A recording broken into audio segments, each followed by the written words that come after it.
평범하게 살았으면 좋겠는데 뭔가 살다 보면 뭔 일이 있어요. 우리 목사님도 여기 오신 것 어떤 절한 점이 있어서 오신 줄 압니다. 우리 권사님들 지금까지 살아오시면서 하나님의 은혜 가운데 여기까지 오셨지만 그러나 누구에게나 있는 삶의 포인트, 그 포인트가 각자에게 있고 각자만이 알 수 있는 포인트이기에 하나님과의 나만 아는 그런 시간들이죠. 우리뿐만 아니라 성경에 기록되어 있는 모든 믿음의 선지들도 마찬가지입니다. 우리가 잘 아는 아브라함이 하나님의 말씀을 듣고 떠날 때 그의 인생의 삶의 귀한 포인트였었죠. 그동안 대대손손 내려왔던 땅, 아버지와 함께 우상을 만들어 팔면서 남부럽지 않게 살았던 아브라함이 어느 날 갑자기 하나님의 말씀을 듣고 고향을 떠나야 합니다. 얼른 가라 했으면 좋았을 텐데 내가 네게 보여줄 땅을 하고 가라고 말씀하시니 얼마나 답답했겠어요. 만약에 살기 어려웠을 때 떠나라 그러면 그래 이 지긋지긋하게 떠나지 하면서 떠날 수 있지만 넉넉하게 살던 사람이 갑자기 하나님이 떠나라고 했을 때 그 말에 순종하기는 결코 쉽지 않습니다. 그게 아브라함의 첫째 삶의 터닝 포인트였죠. 우리가 잘 아는 모세, 남아로 태어나서 다 죽을 수밖에 없는 그런 시대적인 배경하에서 모세가 태어난 것 너무나 잘 압니다. 어머니가 3개월 아이를 가슴에서 키우다가 이제 안 되겠다 싶어 갈대 상자에 담아서 뛰어보내잖아요. 그렇게 왕궁 생활을 시작하면서 40년이 흘렀습니다. 자기의 힘으로 뭔가를 할 수 있었죠. 나이 40이 되니까 무술도 누구한테 뒤지지 않았고 그동안 왕궁에서 배웠던 학문 또한 누구에게 뒤지지 않았습니다. 한참 피 끓는 나이입니다.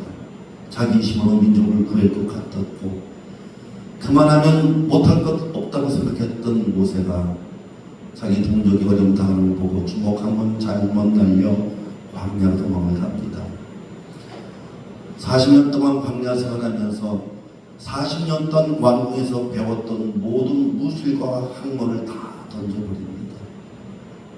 광야에서 양궁둥이 쫓아다니며 말라 비틀어진 몽둥이로 양에게 화풀이하며 40년을 지냈던 모세에게 하나님의 말씀이 임하여 쇠급의 주인공으로 쓸 수 있었던 것은 모세의 두 번째는 삶의 포인트, 아니 냉정하게 얘기하면 엄마 가슴에서 떠났을 때의 갈대상자, 왕궁, 광야, 그 모진 세월을 살았으면 하나님께서 모세를 좀 풀어주실 만도 한데 모세의 고생은 그때부터 시작되었잖아요.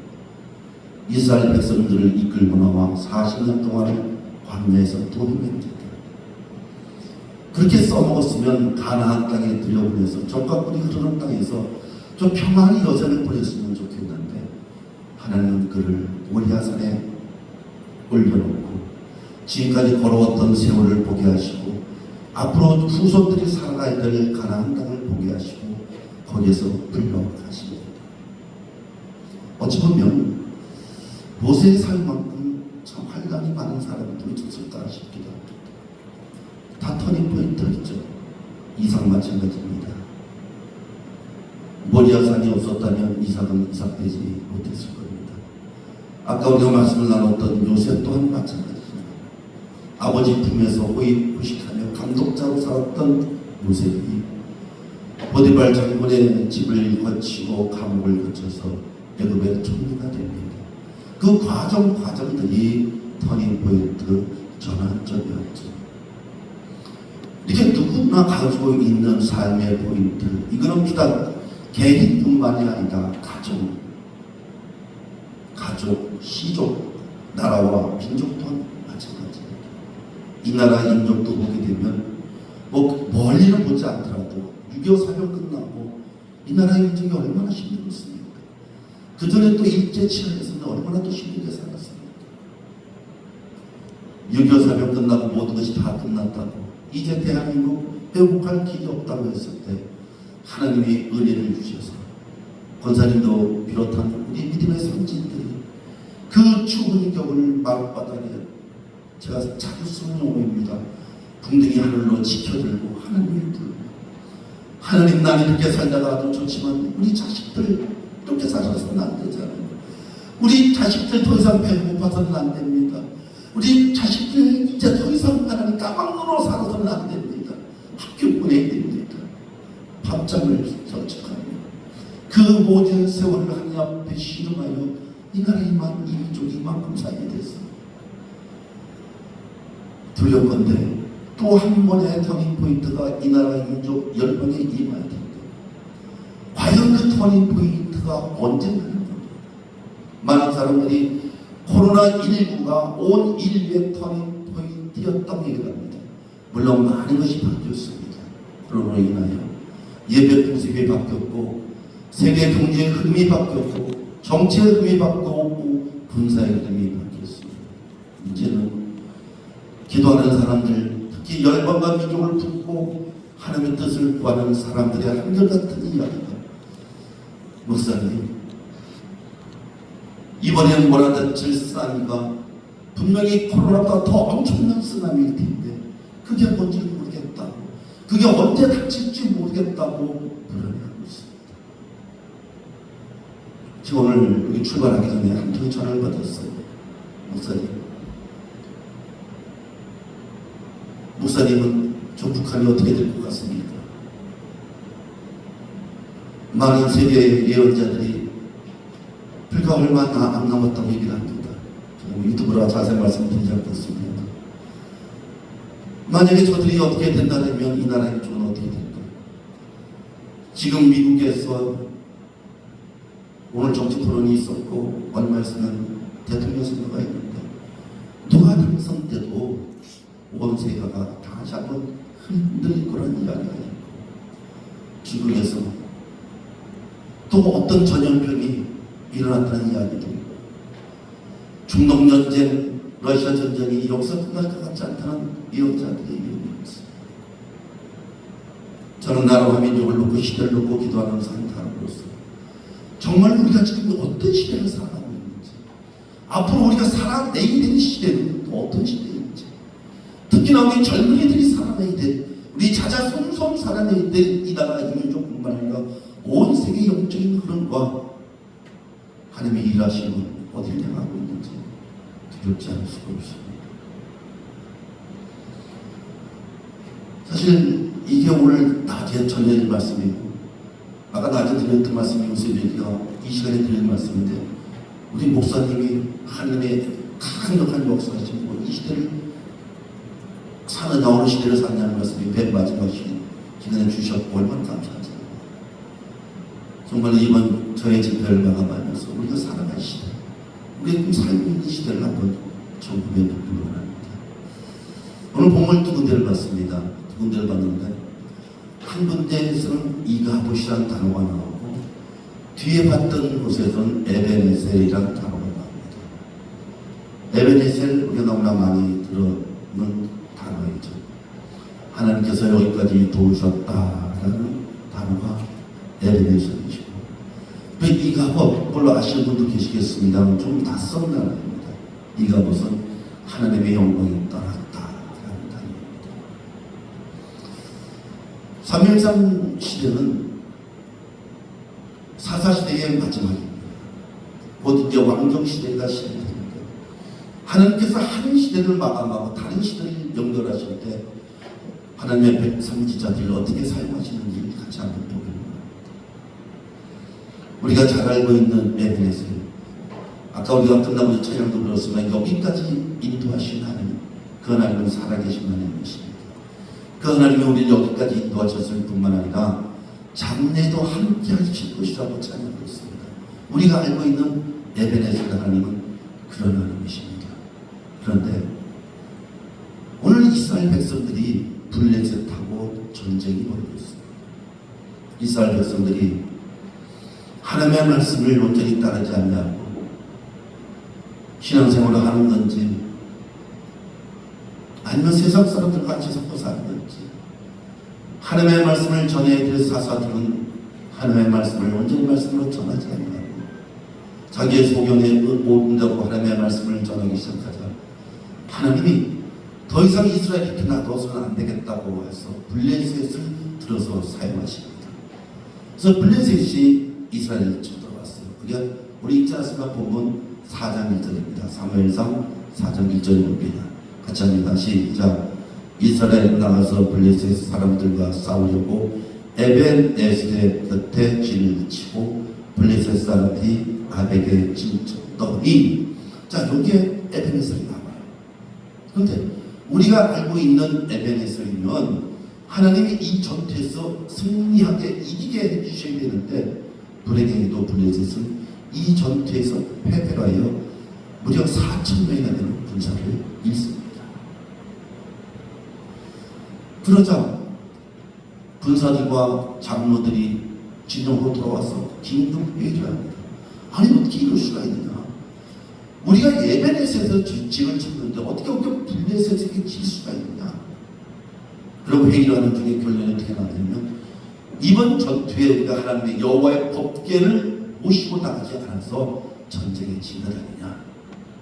그러니 저 블레셋들이 분명히 우리를 다시 서두러 올 텐데, 이제 더 이상 우리끼리 나가서 싸우지 말고 하나님의 법궤를 앞세워 전투에 임하자고 의견을 모읍니다.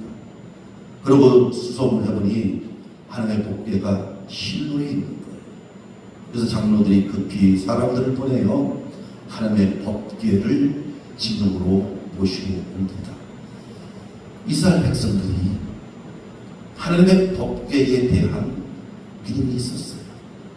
법궤를 앞세웠을 때 요단이 갈라지고 홍해가 갈라지고 여름송이 무너진 것을 보았기에 그들이 이제 하나님의 법궤만 모시고 전쟁에 나가면 승리할 것이라는 자신감에 충전해서 실로에 있던 법궤가 진영으로 돌아오자 얼마나 기뻐 소리를 쳤던지 성경에 보니까 땅이 울렸다고 얘기합니다. 그가 44장 5절 말씀입니다. 5절 말씀 함께 있습니다. 시작. 여호와의 언약궤가 진영에 들어올 때에 온 이스라엘이 큰 소리로 외치며 땅이 울리지만, 얼마나 4,000명을 촛불 싸움 전쟁에서 잃고 가슴이 아팠던지, 이래서는 안 되겠다는 단단한 각오를 하고 실로에 있는 하나님의 법궤를 모셔오기만 하면 분명히 저 블레셋을 물리칠 수 있다는 당당한 자신감에 쳤는지 모르지만, 이스라엘 진영에 얼마나 큰 함성이 외쳤던지 땅이 울릴 정도라고 그랬습니다. 이제는 블레셋 진영에서 이 소리를 들은 거예요. 갑자기 이스라엘 진영에서 큰 함성이 들립니다. 이제는 전쟁에 이겼다고 소리를 치니까 블레셋 군인들이 이게 웬일이냐 싶어서 수송을 해보니까 하나님의 법궤가 이스라엘 진영으로 들어왔다는 겁니다.